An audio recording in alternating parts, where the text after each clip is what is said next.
Sveiki visi gimę po svarstyklių ženklu.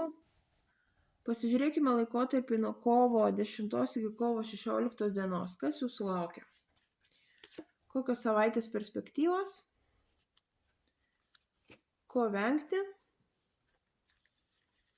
Ir patarimas jums. Perspektyvos. Kita savaitė bus tokia rimta pokyčių savaitė.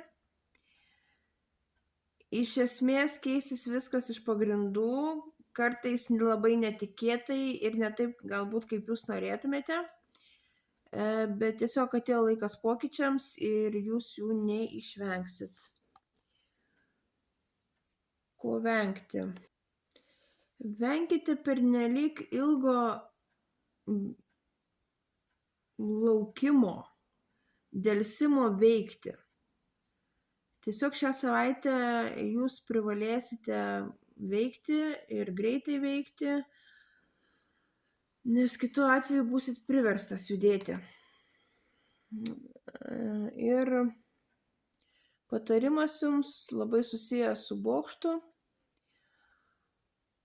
Tiesiog palikit viską, kas jums nereikalinga, kas neduoda nei naudos, nei emocinės, nei materialios. Nebijokite judėti į priekį. Tiesiog palikit savo praeitį ir eikit į priekį.